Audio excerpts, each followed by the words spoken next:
Thank you, Matt, and welcome everybody to this evening's conversation. Thank you all for being here. I actually want to first start with thanking my team for putting it all together, because I keep forgetting that. Without them, these events wouldn't happen, and they have to work very hard in the background. I only have to turn up. So thank you to my team for engaging and putting this event together. And a very big welcome to everybody who's listening in. I hope you had a good summer break. You had some opportunity to get away, had a staycation, or even managed to go abroad. I did, I have to admit. I went to France and got stuck in the quarantine things, but it was worth it, I have to say. It was important to have a break. And I think for all of us, we understand how important it is to have a break. And I'm glad to see you all here.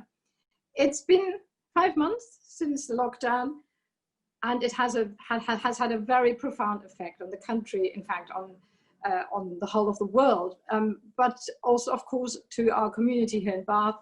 And a lot of things have changed.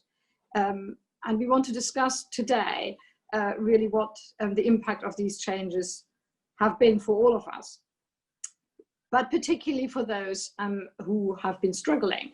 So this evening, we are going to learn a bit more about the challenging effects of the pandemic and to hear about some of the support that is available. We will be talking about some difficult issues that can impact everybody: mental health issues, financial hardship, and domestic abuse. As an MP, I'm especially concerned about the most vulnerable in our city. Bath prides itself on being a compassionate community, and this spirit has manifested itself in the tremendous effort of our local organizations led by B&NES 3SG, the Council and Virgin Care, who has joined forces to create the Compassionate Community Hub in record time. And I was actually very pleased to see socially distanced the work and the location where they have been working from, and meet the team in person, socially distanced in July. And that was a great pleasure. And thank you for inviting me there. When COVID hit, the first priority was to urgently help those shielding at home who had no food, no money. Once these needs were met, the focus shifted. We have tonight 4 guests. We will hear from each of them and then open up for discussions, as Matt has already said, and please put your questions in the chat box. 2 of our speakers, Kate Morton, Chief Executive of Bath Mind, and Les Redwood of Citizens Advice, are on the board of 3SG, and we're on the forefront of the help that B&NES 3SG created.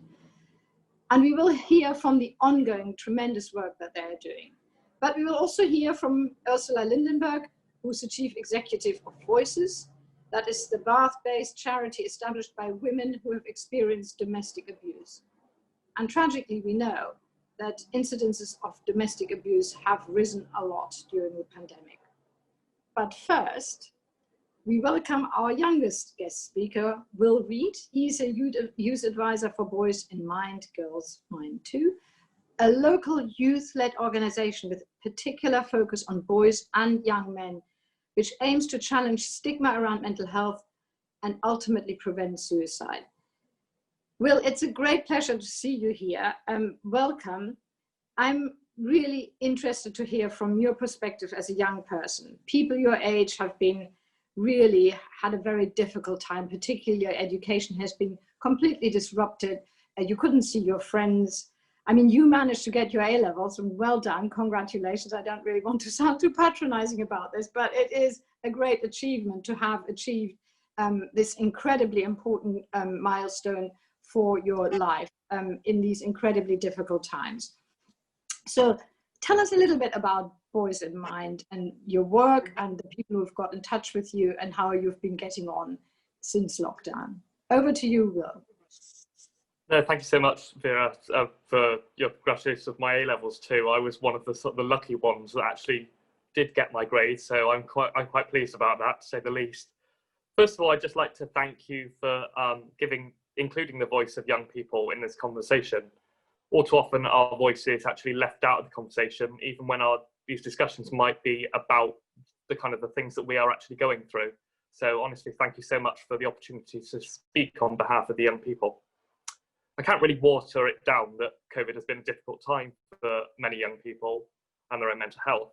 I remember first going into lockdown, and something I think not only young people, but people throughout the country were worried about was loneliness and isolation.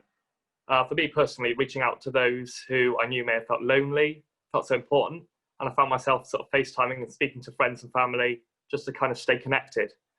An example of isolated individuals would also definitely be the LGBT community. And as a gay man, I've been incredibly lucky to have an accepting family and a group of friends that helped me through the tough emotional journey that was coming out. I'm conscious that not every young person has that. And so for many LGBTQ young people, being in a home where they may not have felt comfortable being themselves, or even worse, still being punished for it, may have well been a highly traumatic time. Uncertainty has also been a huge issue for us young people who, like me, were due to take exams this year or go off to uni, like a lot of my friends have done. Right from the outset, we were uncertain as to how our grades would be allocated. We were uncertain as to whether universities would be accommodating if somehow we missed out on the grades that we were sort of due to work towards. And fundamentally, we were just uncertain as to what life would look like post results day for us in years 13 and 11. I'm sure I don't even need to tell you how we all felt about the exams fiasco. I sort of spoke to some of my friends before to prepare for this, and I can't even actually say some of the things that they said to me because it's just too rude. But there were so many people who had a genuine work in preparing for exams, and they were predicted to say an ABB, and it got brought down to CDD, and the university offers were then withdrawn. And even though there was a U-turn straight away on grades, for many the damage had already been done, and they were having to recoup and sort of apply for next year, many students losing out on some fantastic opportunities that they deserved.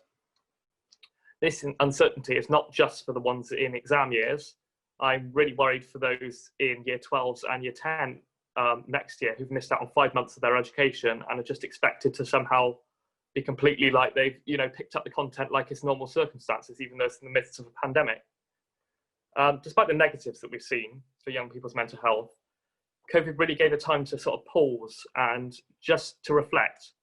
And I think for a lot of young people, that's been on their own mental health. It could be just decorating their room or giving themselves a bit of a break from all this exam stress. But for many young people, it's been reflecting on the injustices that we've seen in the world, and it's taken a real front seat as to what we are concerned about. We've seen, rightfully so, the Black Lives Matter protests across the world, as well as the continuation of the action on climate change. And most young people I know for a fact have strived to learn what has led to today's point and get involved in promoting change in whatever way they can. This could be through signing petitions, writing blogs, or taking part in really courageous videos like the Black Lives Matter film that Boys in Mind has just released, featuring 4 young people. It's an inspiring example of the power of vulnerability and how telling your story can inspire others to get up to do things. As well as the hugely moving Black Lives Matter film that Boys in Mind has recently released, we've been working hard throughout lockdown to support those in need, and a way that we've done that is through film. You may have heard of our Getting Through This Together campaign, film project, which ran through the worst of lockdown, and young people were sharing their creative coping methods, with films showing the importance of exercise, music, cooking, and dance, to name but a few. These films were so beneficial to many, as it was a resource not only to share coping methods, but often, we saw friends taking part in them, and it empowered those taking part at the same time as inspiring others. I was involved in 2 of the total of the 42 Getting Through This Together campaign films. In one of me talking about the power of music and how it helped me to deal with the loss of my mum to cancer 2 years ago, and how I found that music is applicable to my life now. It remains one of my proudest cathartic achievements, I think, to have done that. And young people have told me how it's really helped them with me being so vulnerable on film. The Getting Through This Together campaign has been viewed around 35,000 times on Facebook, as well as more on our website, boysinmind.co.uk, and on our Instagram page, and has involved over 50 young people from ages 3 to 25. Looking forward to the future with students back in school, I'd love to see a whole school support really looking out for young people who may be struggling. And I'd love to see young people taking the lead in inspiring others to talk about mental health. I was lucky enough to be part of Beach and Cliff School last year, a school which has really made a push on whole school approach to mental well-being. And without that, there's no way I would be here today talking to you about my experiences. The fact that there'd be so many young people conscious about the importance of mental well-being is why I think the whole school approaches to mental health are so applicable right now. At Boys in Mind, we've recently released a 15-minute film documenting the steps to the whole school approach, using Beach and Cliff as an example, which has been covered by the Times Ed and the BBC Points West. We're also hosting a youth-led webinar next week on the 24th of September, to help schools develop such an approach, using what is already working and building it on their strengths, using the success we've seen at Beach and Cliff. I'd highly recommend coming along, and it will document in depth the steps we've taken to induce a 320% increase in boys seeking mental health support. It's so important that whole school approaches are in place to support students at the moment with the many troubles that COVID has brought along to us. Again, see boysinmind.co.uk for more information about how to sign up for next Thursday's webinar. COVID has been a really difficult time for many young people, and it's not been made easier with the government making it hard for us at every opportunity, whether that be related to the exams fiasco or recently when they blamed us all on the rising cases, just young people, despite the fact we were told it was okay to go back to school, to name but one reason why it's so frustrating to us. However, it's also been a time of reflection and of progress, as we've seen with Black Lives Matter and with young people getting involved with advising change in films. I think at the heart of this is we all need to be more respectful to one another's experiences. Instead of blames being thrown around at one another, we should be genuinely listening and allowing children and young people to take the lead in their own change, just as adults do for themselves, and supporting them in doing so. We should be really building on the sense of compassion and community that has grown over lockdown, no matter what age, background or race. Thank you. Well, that was very powerful, Will. Olivia has actually just put a link to your website into the chat, so please have a look at that. And I think in 7 minutes you've sort of compacted it wonderfully, but it's so difficult to really describe the whole problem, also of the generational divide. You touched upon that, didn't you? Ultimately, it looks like it's the old people who really get COVID very badly. The young people don't. But can we divide a society where young people are just continuing to do their own thing, whereas the old people have to shield and stay in their homes? And it is very, very difficult. But also, of course, it's young people's future that is at stake, whereas older people, they have lived their lives to most extent. But where are we if you don't look at the whole thing in the round and are compassionate about the needs of every generation? I mean, if any of us who are middle towards old age, like I am, think back on my youth, a year or 6 months was just so much longer of a time than what we experienced when we were in our 40s, 50s, 60s. And I think often we don't really think about how that feels. As a young person, you're just so impatient to get on. You're impatient about social contact, and the isolation that was there for a long time must have been absolutely terrible. And I think even for anybody who didn't have any mental health problems was probably vulnerable, because it was such an extraordinary experience for everybody, particularly the young people. So I'm really glad, Will, that you have talked to us directly, and I'm sure we will hear some more questions to you. But thank you for what you've been saying. We will now hear from Kate Morton. She is, in addition to running Bathmind, also a chair of trustees at B&NES 3SG. I've already touched on that. Kate, I saw you in July. I saw the wonderful work that the Compassionate Communities Hub did. Great to have you on the panel, Kate. Please tell us what really happened when the COVID hit us in March. What was the state of mind of people in the community? And how did the Compassionate Community Hub come together? How did it all happen, and how did it happen so quickly, and why was that? Thank you, Vera. I mean, you touched on the speed and agility of this, and it has been quite a feat, so I'll explain a bit more about that. If I could just say briefly that as CEO of Bathmind, we are a local independent third sector organisation, and we provide quite a wide range of services across Bath and North East Somerset, and also a small amount in Wiltshire as well, for anyone who's experiencing a mental health issue, be it a crisis or some wellbeing issues as well. So we've got quite a wide range, sort of spanning that high-end crisis right through to the wellbeing services as well. And we've been running for about 21 years, and we are local and independent. We're affiliated to National Mind, but we are a separate charity.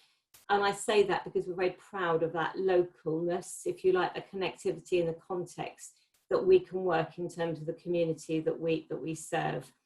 And you're right, Vera, when lockdown happened in March, I think in Bath Mind, we were determined to continue the provision and the continuity of service that we'd been offering. And we knew that at the time it was really uncertain. So the certainty was uncertainty. We didn't know what to expect. We didn't know how long this was going to last. We certainly didn't know the scale of the pandemic at the time. And so what we did very quickly is, like many organisations, we turned this round and we changed our offer.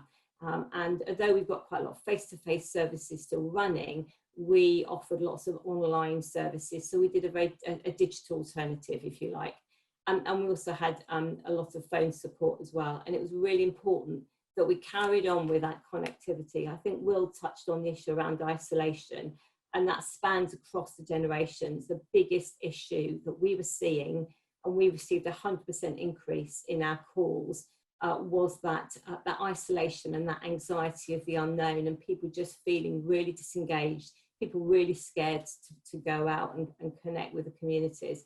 And so we needed to respond to that, and that's something we felt very strongly about. So we knew it was a challenge, and we knew that although we had our current communities that we contacted, we were concerned about the remainder of our communities in BANES, other people who would be anxious and would be worried, and how did we make that contact and that connection? And in a way, that's where the Compassionate Community Hub was born, really. And as you said, Vera, that's something that we, amazing feat, we turned it around in about 10 days.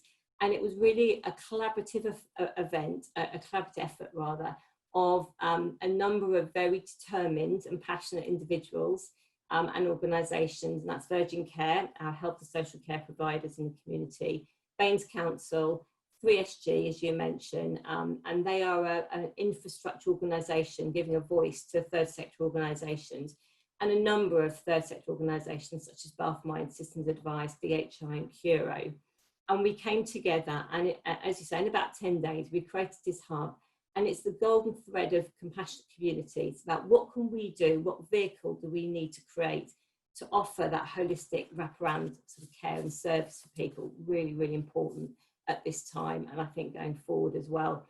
And through that triage and referral process where people are coming in and making contact, the triages are able to focus on a relevant individual or a service that can respond to that particular need. And although we all do that anyway individually, I think the uniqueness of the hub is that as a multi-agency response, we can come together and offer that resolution to really complex issues. And I think that's been fantastic. And we have a database that we will rely on as well, that infrastructure, and we can work together in a multi-agency way, so people aren't having to come back time and time again. They get a very timely and a very focused response. So I think that's been really great. The sorts of services that we offer at the hub are quite wide ranging. We have food and medication, deliveries and all of the food parcels. We have welfare support and debt advice and money matters. We have physical health, mental health issues, befriending, housing, I think I said. So all those wider determinants that affect people's health and well-being. So they're all kind of wrapped up in that multi-agency response. In addition to that, we had 2,500 volunteers that were recruited by 3SG, and those volunteers were very much on the ground in the community, and nearly every street in Bath and Somerset had a volunteer who could work socially distanced with the community, who were very, very isolated. So they created that connectivity, as well as doing very practical things like offering the food and medication deliveries as well. And that's carried on all the way through. And I believe we still have about 400 active volunteers with us at the moment, which is a fantastic feat. And they're individuals that are very much creating those community connections, which I think is brilliant. We know that kind of connectivity is really, really important. And we're concerned particularly about the rural areas of Bath, North East Somerset, and the lack of engagement. But as importantly, or more importantly than that, we have a large number of people, and a growing number of people who are digitally excluded, and people who just don't have access to the range of digital services that we're using today and that we've all been using. So we need to find alternative ways of connecting with that community. So one of the things the Hub has done is we've co-created a wellbeing pack, and those packs have been delivered to all of those people we know who don't have access to digital solutions. And the pack gives hints and tips to wellbeing services, their own wellbeing, just some really practical advice, but also some activities for themselves and for their children as well. So we've been able to connect at every stage of the way, which I think has been really, really important. We know the impact of the Hub has been absolutely profound. And so far to date, we've made contact with over 7,800 people. And I think, and I'm sure Les would agree with me, another member of the Hub, is that the success has been that ability to be very agile, think slightly outside the box, take some risks, and work really, really creatively on solutions with our community that I think otherwise we would have had lots of blocks and barriers and governance issues that we might have struggled with otherwise. So it's been a really, really agile response to something that's been really, really needed.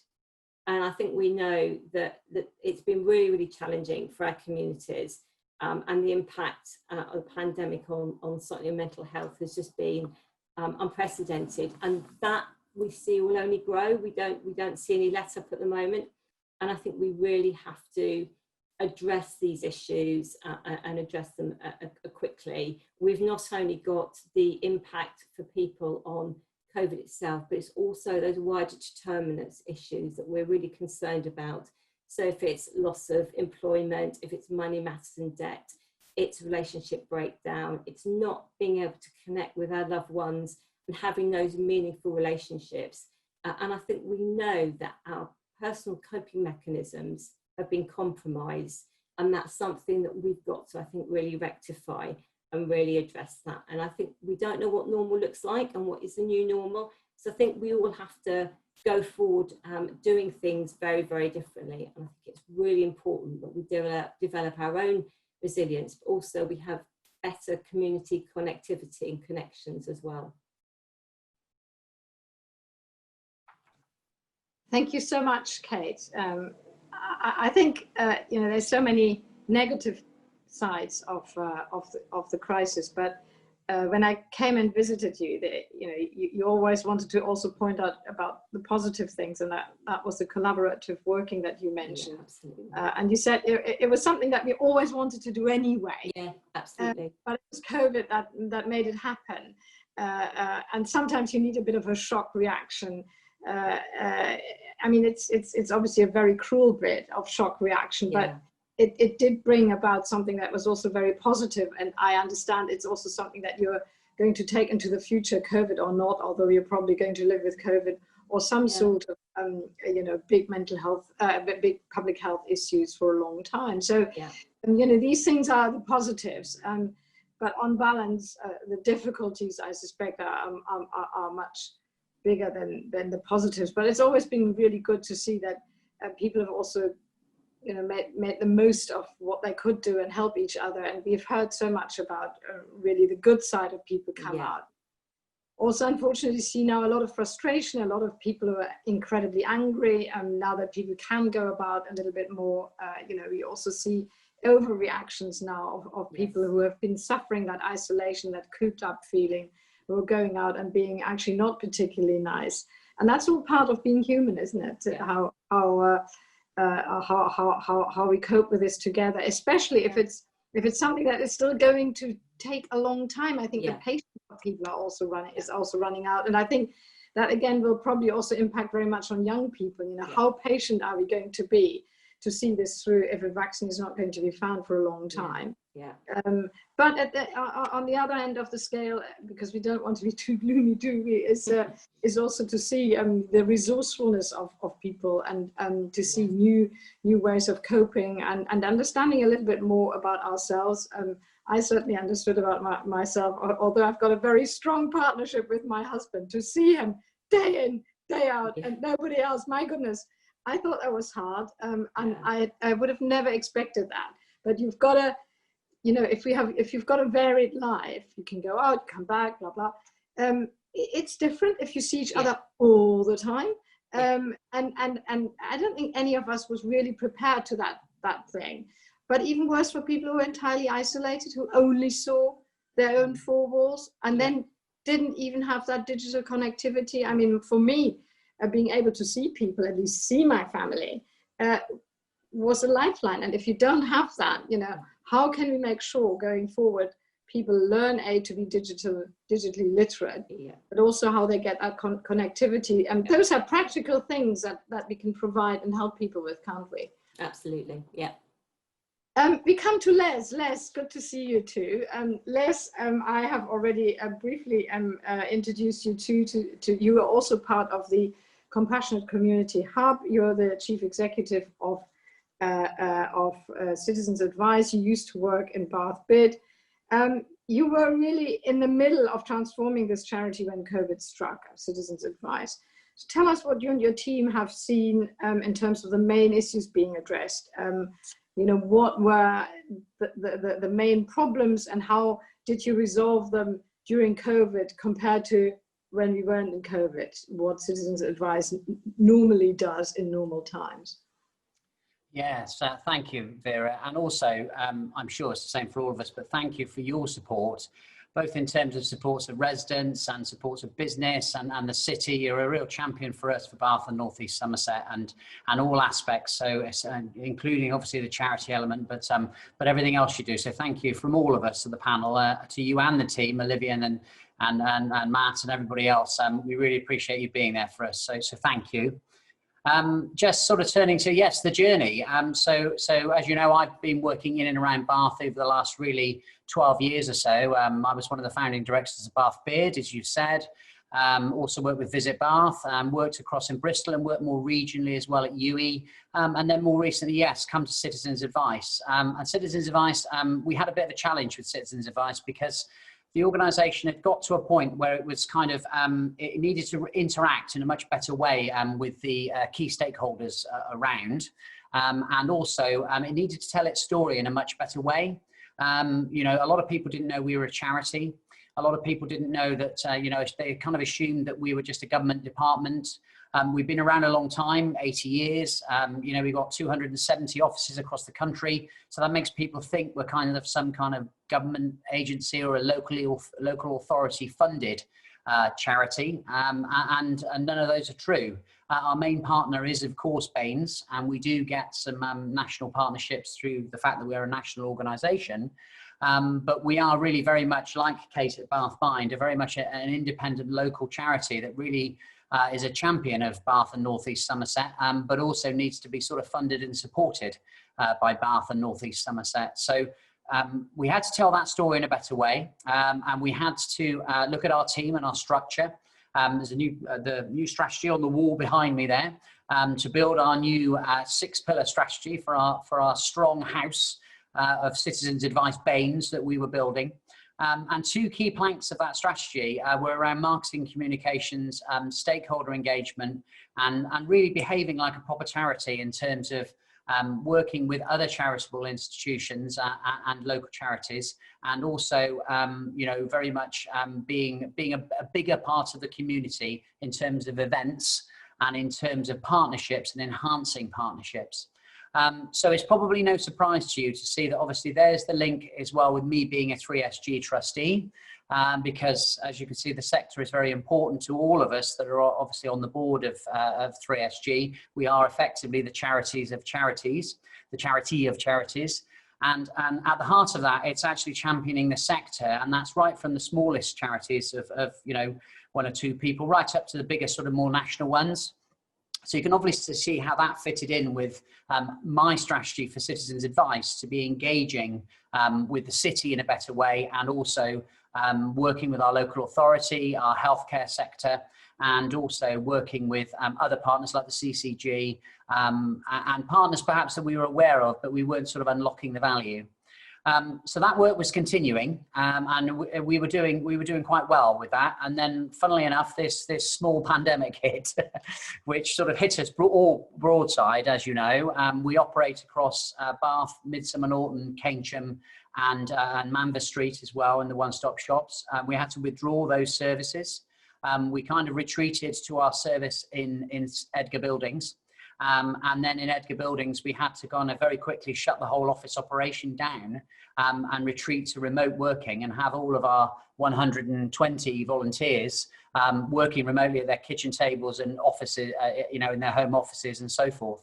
That was a huge transformation for us, because a lot of our volunteers are 60 plus. And they're very experienced people who can obviously help and advise with debt and benefits and you know, consumer law and the various issues that we struggle with. But of course, you will also have realised that shielding also affected many of them in that situation. So that was a real challenge for us operationally.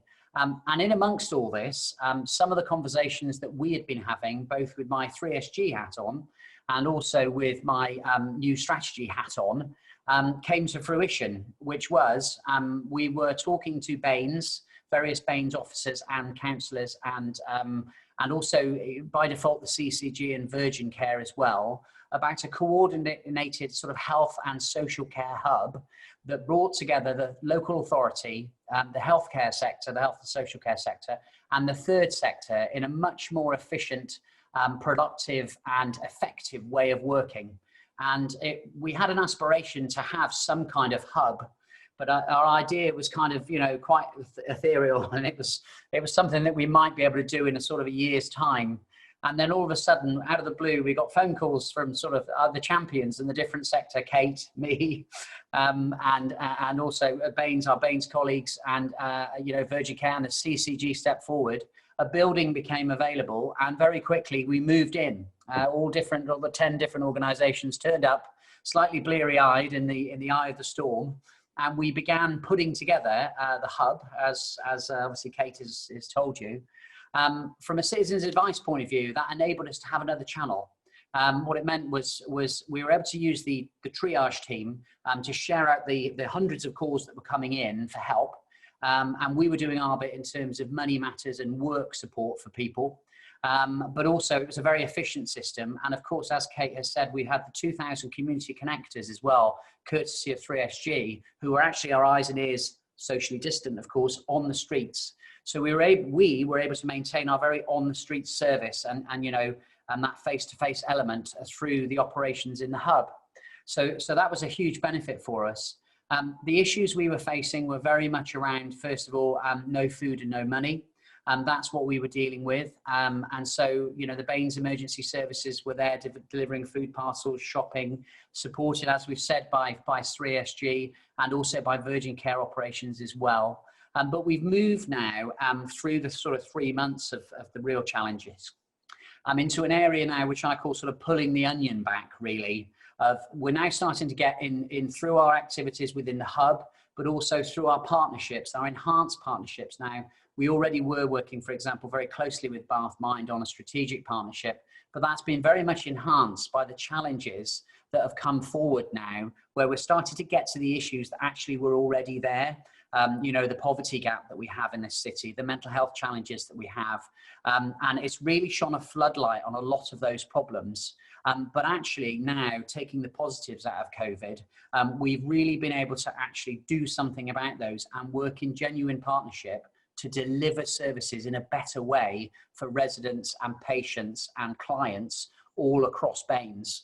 And that really is the real positive side of things.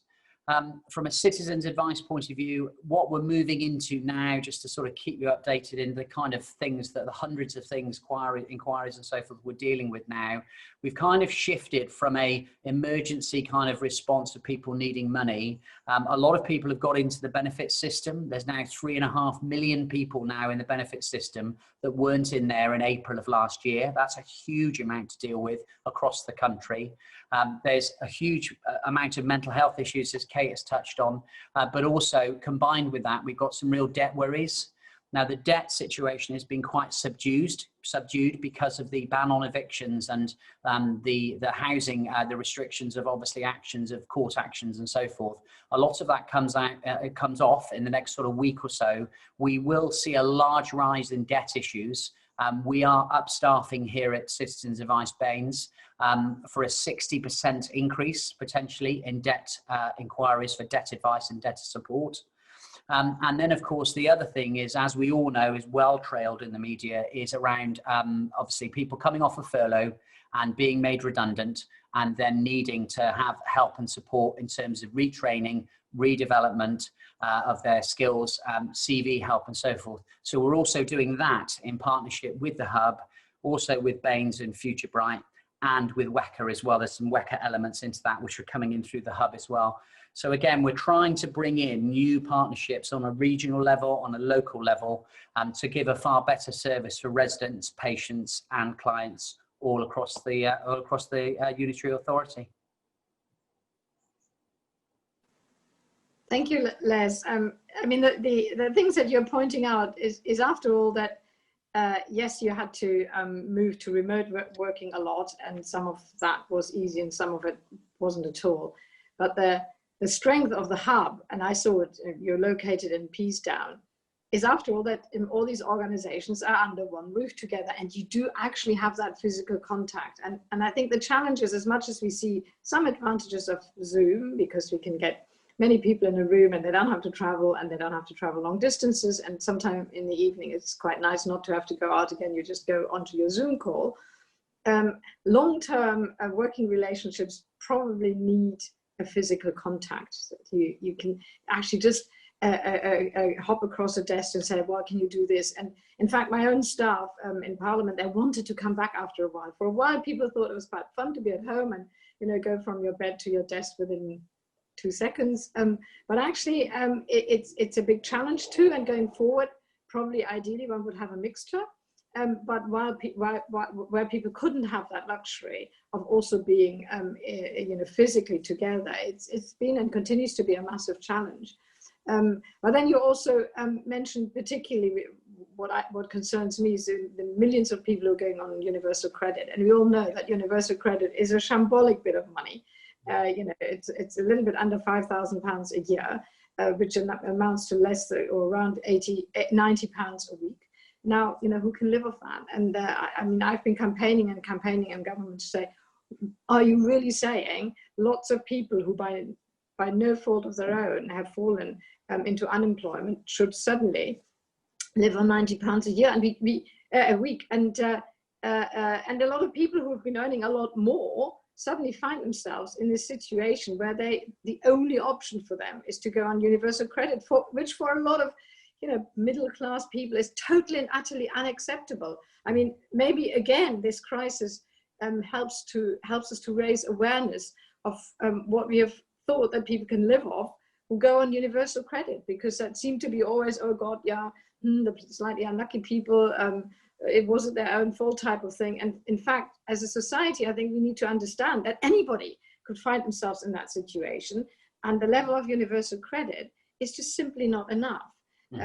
And, you know, the government response to, you know, increasing universal credit, I think was very, very little. We've talked about furlough and all the rest of it, but I think these issues will come politically on the table again. If we are really having so many people on universal credit, they cannot live off that. And I think that will probably also come up the political agenda quite quickly. Anyway, very interesting to hear from you, Les, and I'm sure there will be more questions in the chat. Our last speaker is Ursula. Ursula, very good to see you.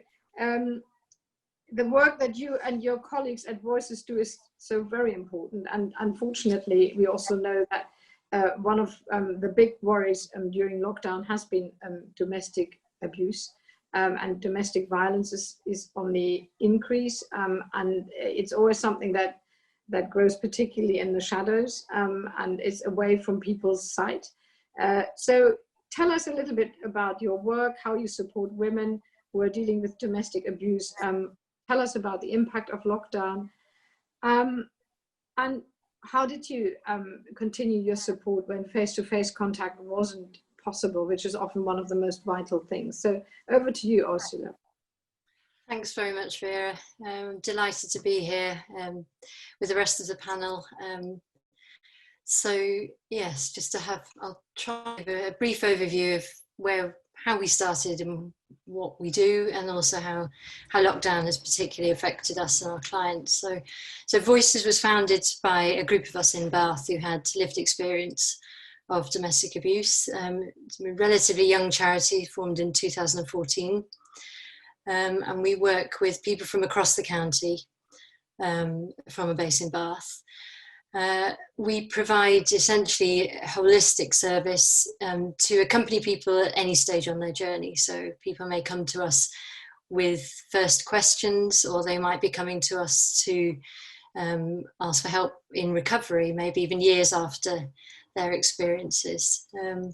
We work primarily with women, but not only. And we support whole families where possible. So our emphasis is really on a holistic approach, long-term involvement, and a focus on recovery. And mental health is a huge area of concern and interest for us about how to best support people, not only in isolation, but obviously in conjunction with all the other very valuable services that have a part to play for our clients. So just to tell you about our name, so Voices stands for Voices Overcoming, Inspiring, Consulting and Empowering Survivors and Services.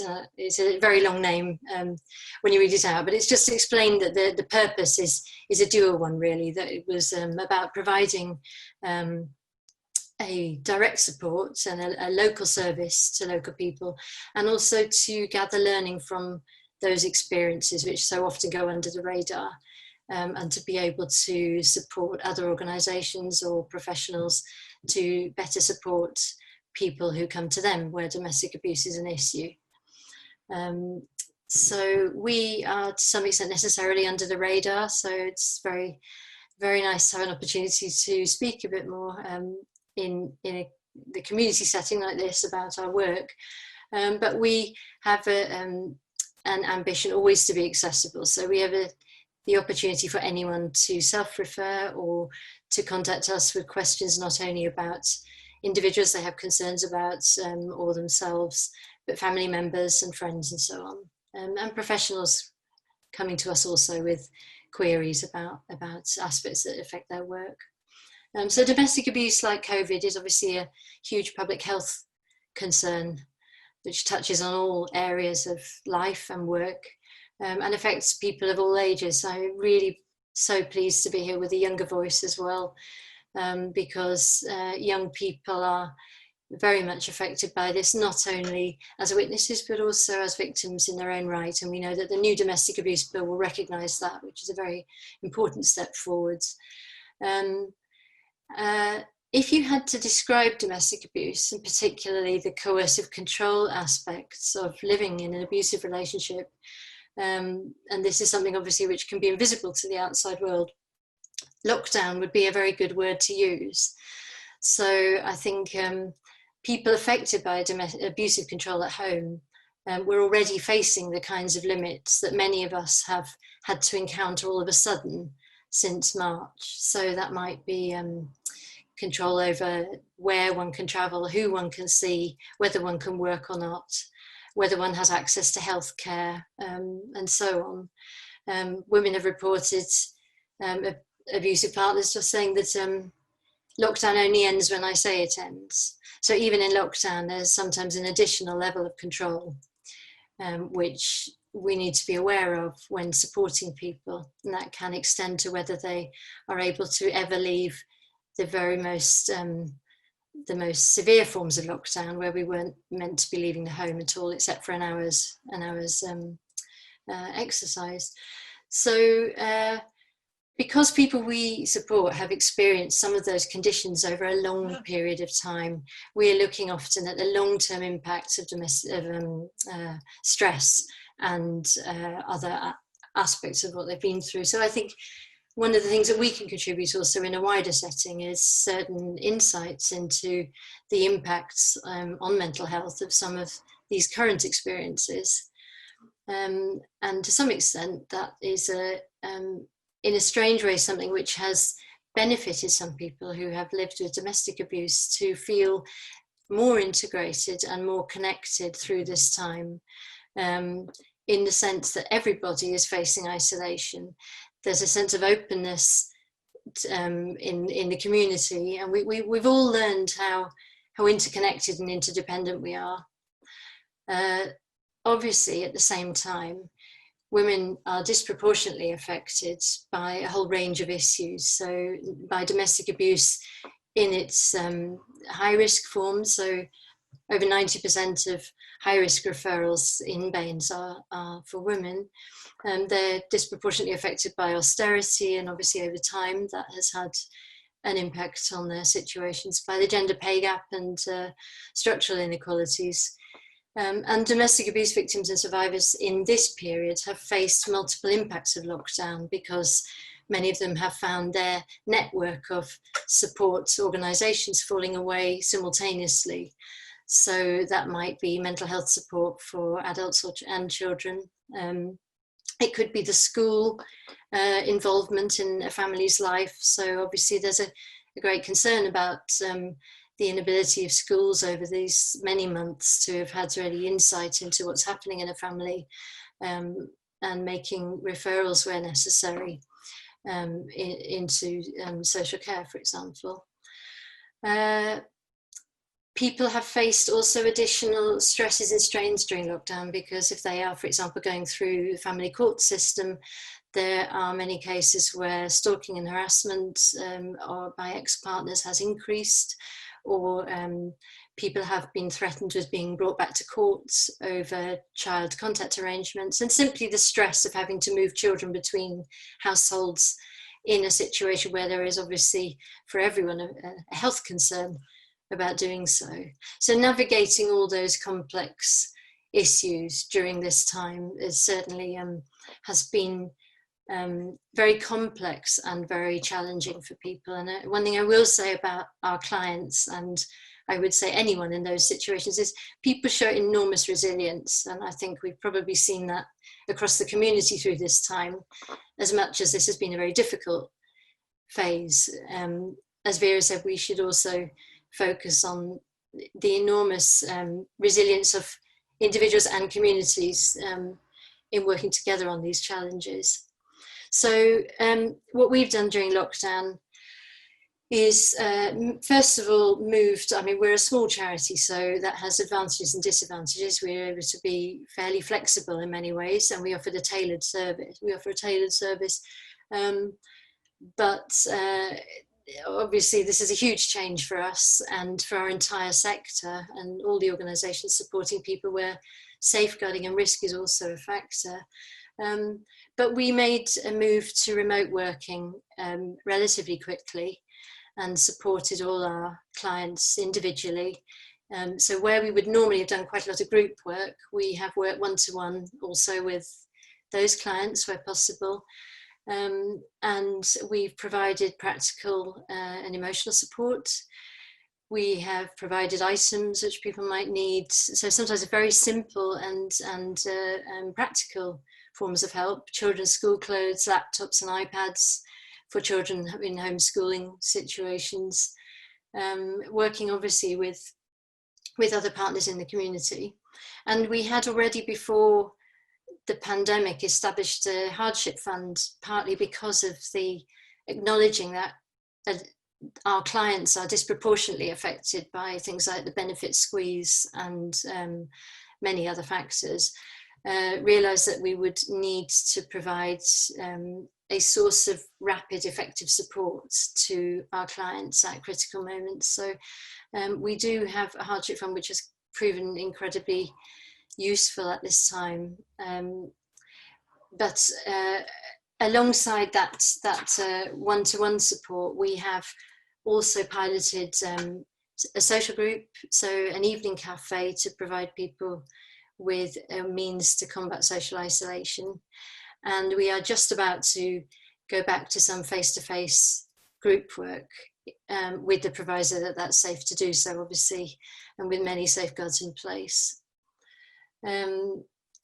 Because it's a key aim of ours to also have an influence on the delivery of services. We do work quite closely with Women's Aid and Safe Lives national charities, and we took part in the consultation on the Home Office's public messaging around domestic abuse to reach people as effectively as possible, because obviously this has been a time of great difficulty to reach out to people who haven't yet had a service. So we're very glad to do that work at that level. I think what we would really love to do more of going forward from this point is to take more of our services out into the community. So we will be moving some of our groups into other locations, but we're really interested in deepening our connections really with the charities on this panel, and also beyond this, within the Compassionate Communities Hub. We're absolutely keen to see how we can work particularly around mental health together to build back better in terms of services. So yes, we're just, it's been a difficult time, but I think we're looking forward to how we can best work together and supporting the wonderful people that we work with. Well, thank you, Ursula, and a very powerful testimony of the things that we often don't see, and that I think is important to bring out of the shadows, take away the shame of a lot of what your clients feel. I think the most corrosive thing about domestic abuse situations is often that people feel so very guilty, and I think it's their fault. If they are living in these terrible conditions, and how victims of domestic abuse go back to their abusers so many times, simply because they feel, I could probably do something about it. Trying to repair a relationship that is often, completely beyond repair, and understanding that and building back self-esteem. I think that's also one of the most important things that I understand is part of your work. But I was just having, first of all, it's great to know that, a platform like this can also maybe help you build relationships. But I was wondering, the Compassionate Community Hub, did you actually have any referrals to Voices, or how could have that worked, or Kate? Yeah, we not formally, but I've taken a note to contact Ursula after this session, and I'd love to meet you, Ursula, when we can make that link, because I agree with you, Ursula. I think it's one of those hidden issues that people are just too frightened to come forward, and it continues to be that guilt feeling and the taboo issues, and I think we've just got to address that. So I'd love to link up with you. That'd be great. That would be great. Yeah, we are coming now to our next session, which is the Q&A. But before we do that, I know that James Carling, and he's my hero, I have to say that, and James is just very, very modest and probably doesn't want to hear that. But without James, the whole of that partnership that we have been hearing so much about this evening, the Compassionate Community Hub wouldn't have happened. So James, I know that, or I understand you are in the audience, and we would love to hear from you very quickly. Just chip in if you can about how you saw and what was it, the gold dust that you provided in order to bring all of this together. James, are you there? Can we hear from James? Can you unmute yourself? Is he here? I can't see him, so. All right, I'll never. I thought he would be joining us, but I suspect, you know, his work or maybe whatever has not allowed him to join. Anyway, so we are going now to our coming to our discussions. Just while everybody's sort of warming up, asking questions. You know, my question is, anything that you want me to do, I can do. You know, on top of what I'm trying to do already, sort of providing a platform for you, raising questions in Parliament. Is there anything else that you think, you know, you want from me as the local MP? Should I go first? Bill has, Sorry. Bill has muted himself. Yeah. Yeah, I think we are, as Les said earlier, incredibly grateful for the support you give to the community of Bath, and that continued support would be amazing. And I think that awareness and recognition that the crisis is a crisis and it's going to continue probably in the autumn and winter, and how can we work together to unlock and reduce some of those issues, and particularly around the wider determinants of health inequality, and that mental health comes from that. And I think it's just developing some of those questions around resourcing, perhaps shifting resources in a different way. We've not talked much about early intervention, but it's something that we're passionate about, and preventing people from getting into those really, really tricky situations. So if we can look at that early intervention piece, I think that would be a really, really good thing. Yeah, and Will, you unmuted yourself as well. Will. Yeah, so as I was talking about the whole school approach for schools, it's just going to be so useful for children and young people coming back to school. And I think the resources that the Boys in Mind have put together to, you know, the film and the documents we put together for a successful whole school approach, we just believe they're unique. And it'd be amazing to really see a push on templates for whole school approaches being put in place based on what strengths a school has already. So not just changing completely, building on what's working. And obviously the webinar is next Thursday, so that's a sort of example that we just love to kind of promote and get out there on a nationwide level to try and get that, you know, get people involved with building that. And I think obviously the other thing you're aware of is the importance of youth involvement and youth leadership. And so I just think that you know, youth, this kind of voice from us, from our perspective, is just important at every stage and every level of work. And when they're really, you know, when our voices are really listened to and acted upon genuinely, you just see some incredible results. And Will, can I just ask you a question? So I hear you to join your webinar, and I'll have to look at please send me the link as well when it is. And I'll have to look at my diary, whether I can make it and share that with my diary team. And if I honestly, if I've got space in my diary, I will try my best to come and join. The one question that I have is, so you're talking about a whole school approach. I understand we're attending Beech and Cliff, where, is that correct? Where you saw quite a lot of that in place.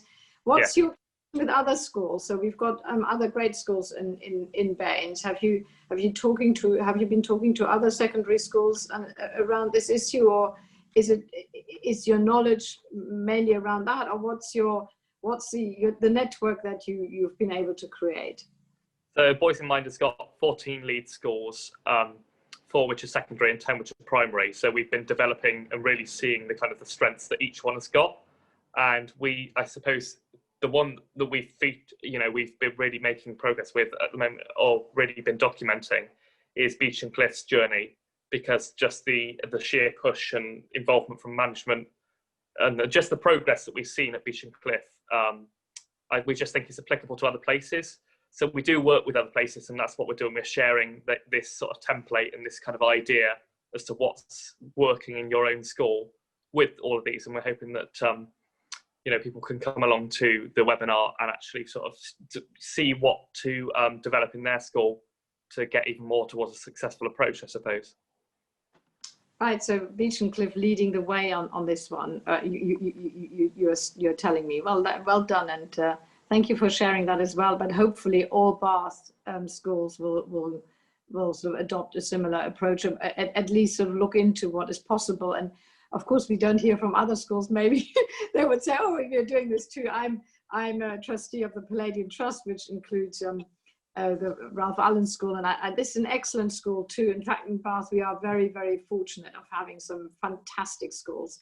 But I also know that mental health support in schools has always been an issue long before COVID. It's always an issue about resources. You know, that it's the resources. Time. You know, I was a secondary school teacher. I know I would have loved to have had time, you know, for engagement with young people who were struggling. But you know, you had to sort of. I had no free school. You know, no free periods in which I could do these things. You know, you're also on a sort of a roll. You're on a school day where bang bang bang, one lesson after the other. So teachers are struggling themselves, and having the time and the resources to actually have that meaningful engagement. That's at the bottom of it, isn't it? I think another huge thing is the fact that, you know, I remember as soon as we were shown the videos from Boys in Mind, and as soon as these sort of testimony, the thing that kicked it all off was a testimonial assembly where students were telling other students about the kind of experiences that they'd gone through, and that sort of then started to open things up. And we can definitely appreciate that its resources are really thin, and actually managing that can be very difficult for teachers. And that's why when you can actually come up with an idea or come up with a way to get students involved in actually leading it themselves, students doing it in their own time, coming up with things themselves, can really just lessen the burden, I suppose, on schools themselves. And that's what we've seen with, we actually you know, the school, we got an external organization come in to actually teach us in a solution-focused approach, and that's a way of talking in mental health. And the students actually being able to teach and almost talk in a therapeutic setting sort of reduce the strain on teachers, so to speak, because there are more students talking amongst themselves before they have to go to a teacher, I suppose.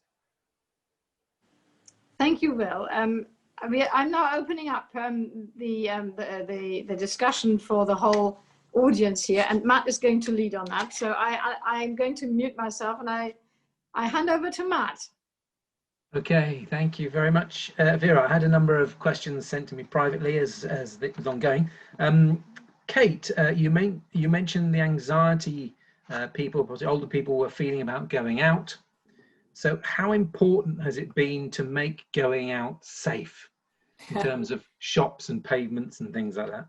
Yeah, absolutely critical. But we know that lots of people are still unconfident about going out, even with those messages. And maybe some of the messages have been a bit confused as well. So I think we've worked really hard in Bath Mind to allay some of those fears, and we have a befriending service for people who are really isolated and vulnerable, and we can try and make those reassurances. But it's not been easy messaging. That makes sense. Yes, indeed. Les, a question for you. You mentioned a 60%. You're expecting a 60% increase in debt support being needed. That's what you're planning for. How was that figure calculated, and how on earth do you plan for such an explosion of that many debt advisors around? Yeah, good question. Just for Vera's benefit, actually, I just had a text from James Carlin, who sends his apologies. He couldn't make it for family reasons, so apologies on behalf of James. Yes, good question, Matt. Thank you. Yeah, it's quite difficult to predict it. This is where our benefit of our national association comes in, our 270 offices. We feed in a lot of our data through our back office system, which is called Casebook, which then allows us to sort of harvest that data nationally and then be able to sort of, you know, look back at what's happened and report some pretty good hard data on, you know, the transition through the last 3 or 4 months of COVID. And then it allows us to sort of extrapolate that and predict what's coming. But also, obviously, we're lobbying up in London directly with various, you know, departments, Bays, for example, and you know, but we also get good feedback from them about what they're concerned about and what their research is pointing to. So really, it's a combination of all of that. Plus, it's also obviously the boots on the ground type of thing, where we can see the trends of people Normally that would be coming in the door, but in this case, it's actually inquiries coming in through the website. It's phone inquiries coming through and so forth. How do we respond to that? You're absolutely right. A debt advisor, a minimum time for a qualified debt advisor is 3 to 4 months. It takes a long time. We are an FCA, we're the only FCA approved generalist advisor on the high street to give financial advice. That takes a long time to get qualified. So we are at Citizens Advice. It literally happened this week. We've had 5 new debt advisors starting a training course with us, which has been through a partnership, there's that word again, with St John's Foundation, with Wessex Water, and also some Bays money as part of that as well nationally. And we've also tapped into a MAPS, Money Advice Pension Service scheme as well, that has enabled those staff to be recruited and to start. In advance of what we were predicting is going to be a tsunami of debt because of the challenges of it's been artificially held back for those 3 or 4 months. Now that's going to come to roost, unfortunately coinciding with a lot of the end of furlough and the self-employed scheme, and also a lot of people being made redundant or needing to retrain, and then some housing issues and everything that are going to come along. So it's all going to kind of come along together. That's why we think there'll be such a steep increase quite quickly. Wow. Okay. Another question. I might combine 2 here. Are you able, I think this is for everybody, are you able to work together to address common issues? Is there more the community can do to support you generally, especially if there's another lockdown, which sort of combines with, again, a question to everybody, what kind of support do you need? Is it volunteers? Is it donations? As you were saying, it's specialists. Does anybody else want to, what do you need from the local community? Or what, for those people who want to help, what do you need? Anybody want to jump in? Will? I think, I think from a voice of mind perspective, well, despite the amount of work we do, we are a modestly, quite a small, modestly funded organisation. So if anybody was wishing to donate, every little bit really does help a lot, and we can go on to do more of the powerful film projects that get done. But even other than that, just on a wider basis, sharing the kind of the work that we do, all of us do, sharing the kind of work, whether that be through social media or word of mouth, just sharing that kind of work to a wider audience really, really just helps us all to just sort of get it out there, I suppose. Ursula? I think we certainly would appreciate support for our in the form of donations and community fundraising. I mean, we're a relatively small charity, obviously, and a young charity, and every little bit counts. So we do have a steady increase in demand for our services, so people needing support, and also our current clients having increased difficulties and challenges. So we would be hugely grateful for people in the local community who would like to support us in that way. And also with potentially around IT and web issues, we would be very interested if anyone felt they had something to offer, just to get in touch with us. And then that's a good point, isn't it? I was talking to More Trees for Pains, and you'd think they want people to plant trees, but actually it's the IT support, web support, office support. Kate, what about you? You've unmuted. Yes, I was going to echo what Will's saying, actually, to share our story. I think we can all say money, donations, yes please, we're all charities in need of that, but sharing our story and raising that awareness that we're there. But I think you mentioned, Matt, about volunteers as well. I think, yes, we locally would love volunteers, but I know the Compassionate Community Hub, we would love volunteers as well, so we can continue that work on the ground as we go into autumn and winter. I mean, obviously currently people are coming out of lockdown, potentially some people are returning to whatever their day lives look like. So we may lose a lot of those kind of vital volunteer services. So we want to kind of hang on to a core of people who can really work with us and support us. And I think somebody mentioned about that kind of collaboration to working together. And we want to continue with that. Excellent. Charles, I'll come back to your question. So there's a question from Genesis. Out of interest, is that, I guess, the Genesis Trust? Out of interest, did the lockdown put a brake on some people's more chaotic behaviour?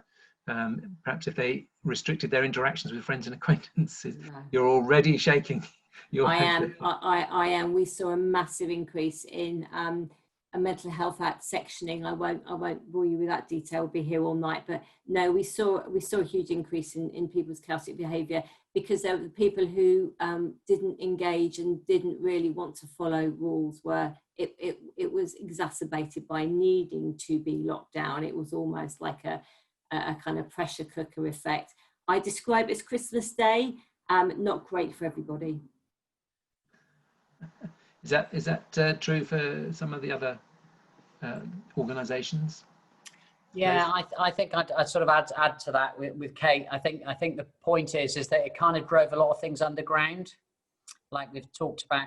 Obviously, you know, Voices and the excellent work that they do. You know, a lot of stuff went behind closed doors. So superficially, it looked like things were really quiet. But actually, as Kate says, a bit like Christmas Day, you know, there's a lot of stuff going on behind the closed doors that you don't know about, you know. So I think some of the crime figures, if you talk to the police, went down in some areas, but others went up markedly. So, and it's very much behind the closed doors, which sometimes is more difficult to detect and also more difficult to treat. I would say I would echo that as well. I think there's superficial radio silence, but that's a lot of that is actually deeply worrying if people are not able to get through to others. It's one of the reasons why Safe Lives had a reach in campaign, and the idea is that around an issue like domestic abuse, it has to, the community is part of the solution, because we need to find ways to reach into people who can't reach out. So the Compassionate Communities Hub is a trailblazer really for that approach, I think. Okay. Thank you. Just the last question now. I think that there's been some questions about your organisations. Olivia has put all the links she can into the chat. So all the organisations are in there. There's a question here from Charles. Are there specific things that you see as urgent that are not being done? Is there anything that's urgent that isn't being done that we can help with? We know there's a tidal wave coming, but or do you think you've got the urgency under control at the moment? Does anyone want to? No. Just to say, I think we can plan as much as we can, but I think it is uncertain what's coming. I mean, it's certain that it's going to not be very pleasant, but I think we continuing to work together. I don't know that we can do, I don't know, Les, if we can do anything else, or Ursula, I think we are doing what we can.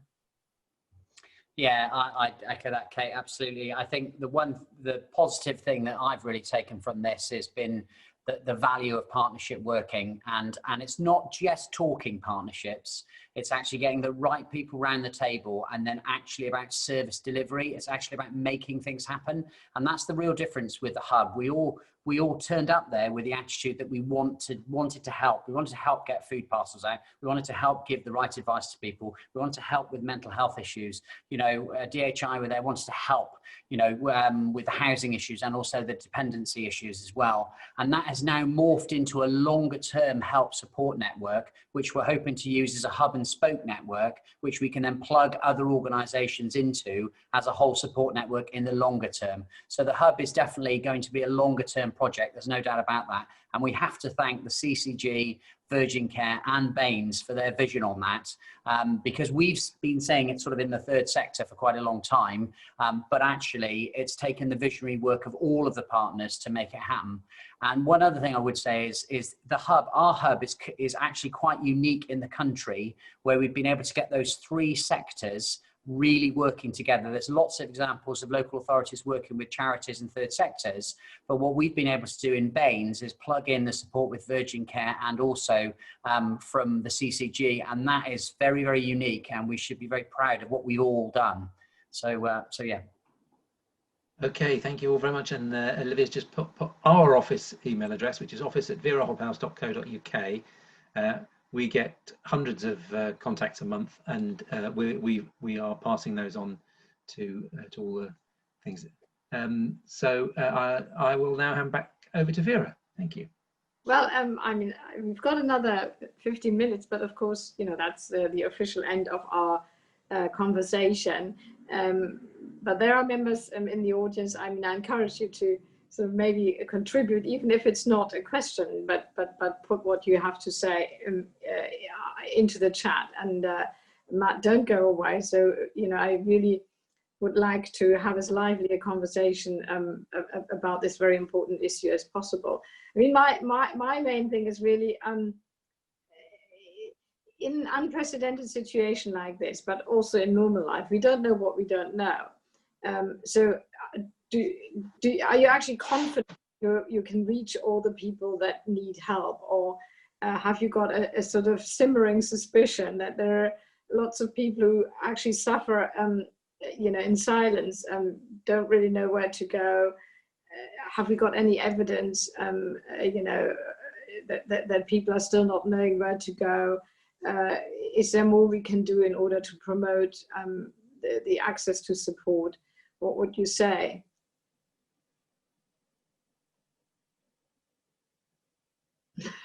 A lot of silence, because I'm wondering if Kate. I'm wondering if Kate was going to go in on that one. We'd probably say similar, which is yes. Which is well, I'll start and you can finish it. Okay. I would say yes, please. I mean, spreading the word on the hub is absolutely crucial. You know, we've been through a journey with the hub. It's morphing from an emergency response service into a longer term sustained service. And we're looking at how we communicate that message and how we market that. So spreading the word through various networks and organizations is absolutely key to that. And that would help us get the word and the support network out there. Kate, would you? I just think we need to widen its accessibility. And just make it so much more accessible for partner organisations as well as our community. And I just cannot overestimate the digitally excluded community and how we can really focus on that group. That is something that remains a concern. I think as we go into winter, they're going to be a harder group to stay connected with. But how do you find out about these people? Ultimately, you can only do that physically by possibly knowing an older person or knowing somebody in your village that you might not have seen for a long time, and then they physically knock on the door. Yeah.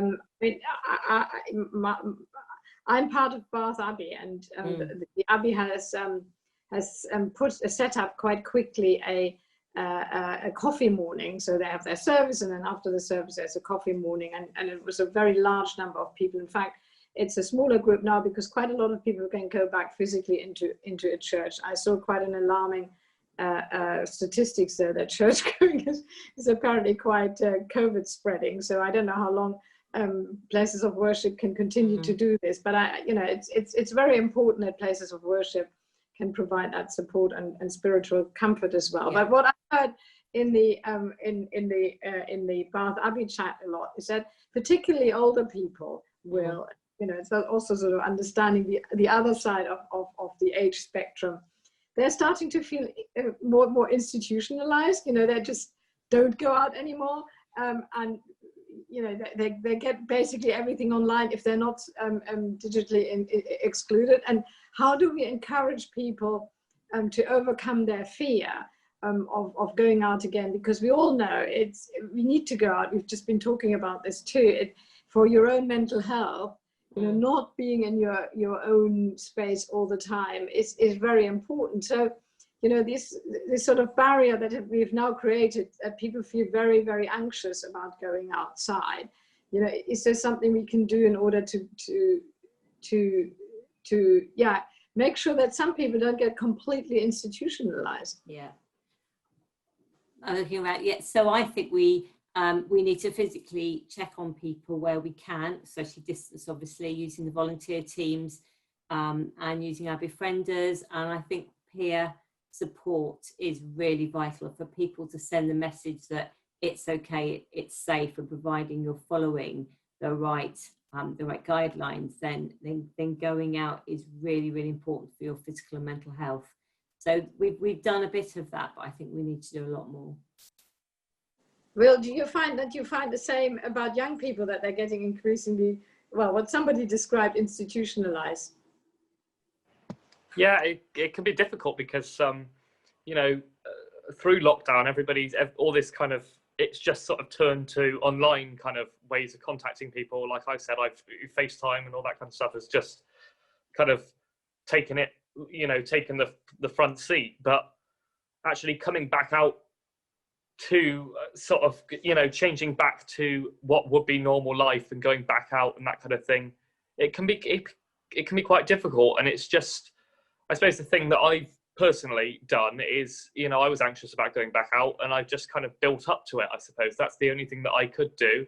I've sort of gone out for a small walk or whatever, that kind of thing, and just encouraging friends to do so, and just, I think, looking out for each other. That's the kind of the thing that most young people have been trying to do, you know, sending them a message should they not reply for a while, or just saying, you know, just how are you doing kind of thing, just checking up on them and encouraging them to go out, you know, even if we just go for a socially distanced walk or something like that. Yeah, and do you find the sort of government message on the rule of 6 or whatever it is that actually helpful or not helpful? And Kate, you're shaking your head, and Ursula, you're shaking your head. So what are your comments on that? Because I mean, these are the sort of things that I can take back. I need to hear what people actually think. Yeah, sorry, Ursula, you happy for me to start? Yeah. It hasn't been helpful for us, because actually if you read the granular detail of the guidelines, it doesn't apply to charities and wellbeing services. So we, for example, in Bathmind run about 14 different wellbeing groups, which is essential for that connectivity and engagement, but without, or with a worry that people have had about the message, the rule of 6, they've just not trusted that they can come out and engage with our services. So there's something about clarity of that message, about what we mean by the rule of 6. Ursula.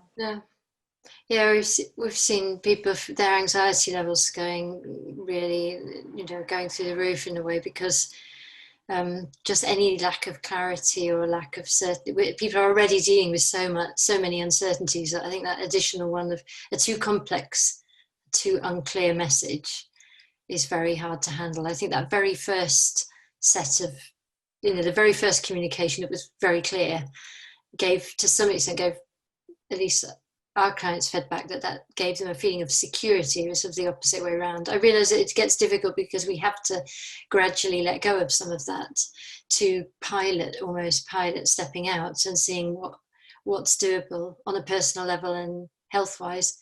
But I just think we have felt that people are really struggling with the lack of clarity. It has a personal cost, that. And we also for the organisation, having to do huge amounts of work just to work with individuals to help them feel clear and safe to come out, say, to a group, which could be vital for them.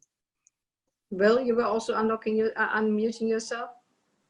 Yeah, I just echoing everything that people have said. The whole lack of clarity for so many people is just, it just has such a negative impact, because, you know, one moment we think what we're doing is okay, and then the next moment we're told we can't do that.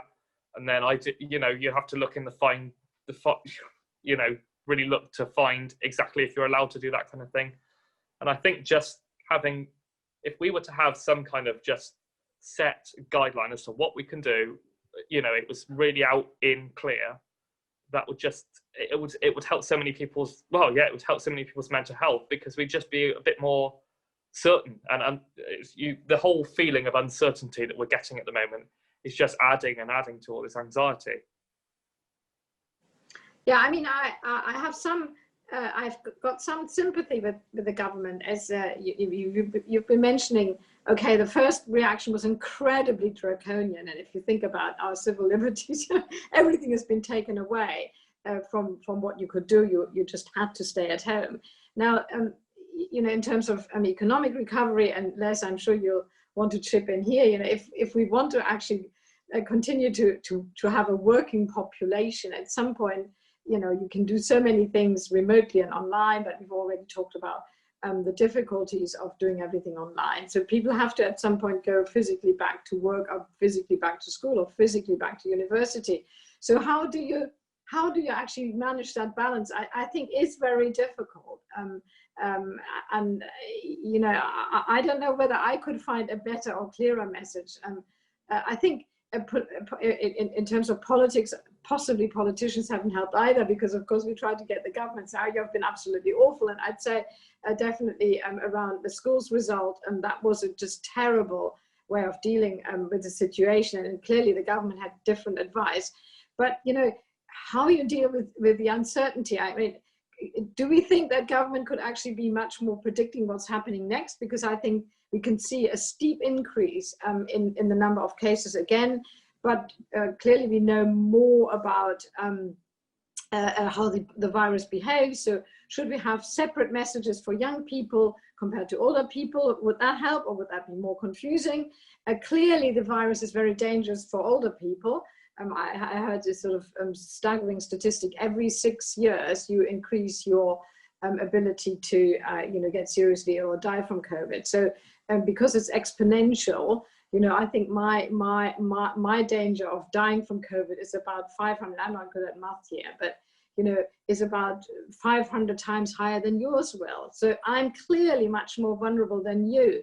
So is it time that the government gets a much more clear, you know, clearer messages for different generations, or is that not helpful either? So, I mean, it would be helpful to have some of your thoughts, and please write them in, because we're getting to the end of our session. But I think the messaging around of, you know, how we deal with the future of the ongoing crisis is probably incredibly important, and to feed that back into Parliament, for example, of what would be a helpful message, rather than just criticizing what the government does, which is the easiest thing to do. And you know, I'm in opposition, that's my bread and butter, to criticize what the government is doing. But actually, if I wanted to be constructive, what could I take back as a message that would actually be more helpful? And I'm sure in the next 3 minutes you can't find a better message, but please think around that. And if you've got something that you want to feed back, let me know.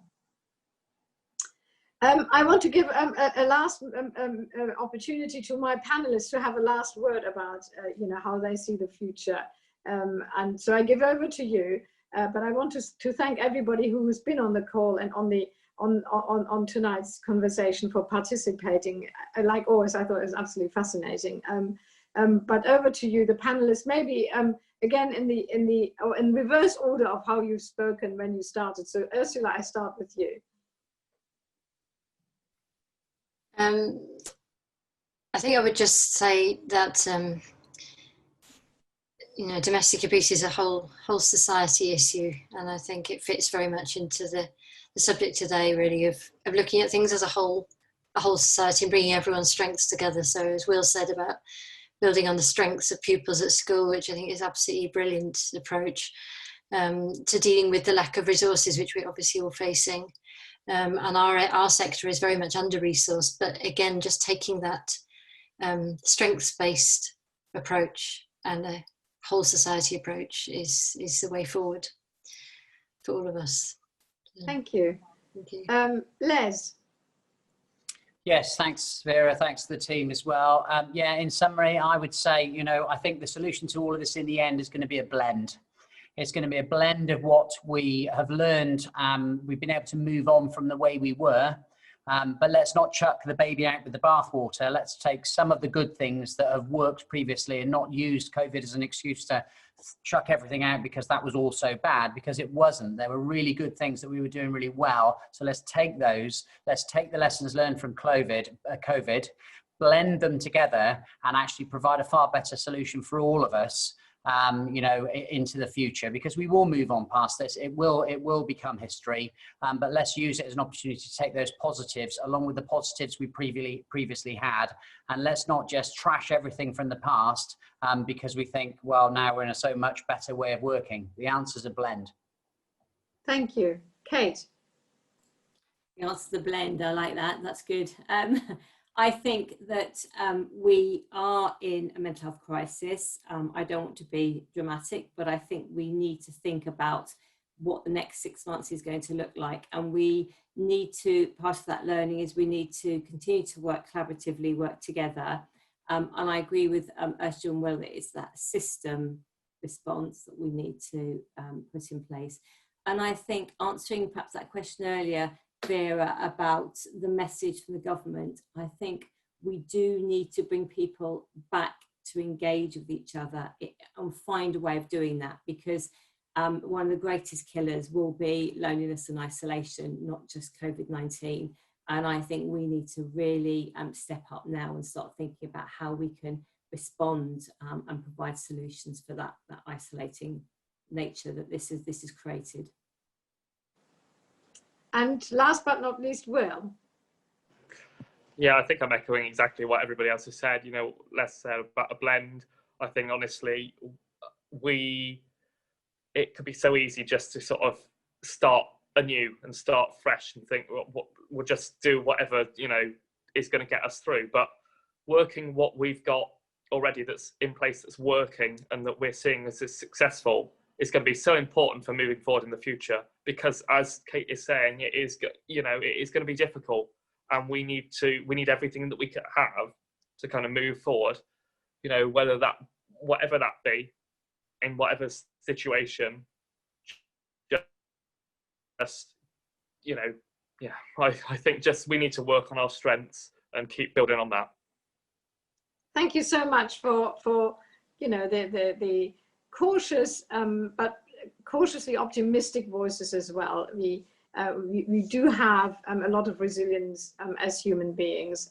There are a lot of people who really struggle, but you know, a blend of old and young, new and old, you know, bringing everything together, keeping that conversation going, being accessible. And I hope you've created a little bit more of accessibility, but each individual also feeling responsible for our neighbors. I think that is also so important. Thank you again. Thank you to my panels. Thank you to my team who made this event possible. Thank you to everybody who has been on the call. We are going to keep going with these community conversations. We'll have another one in October, and that one will be on education. So please join in again. Thank you for tonight, and have a good rest of the evening.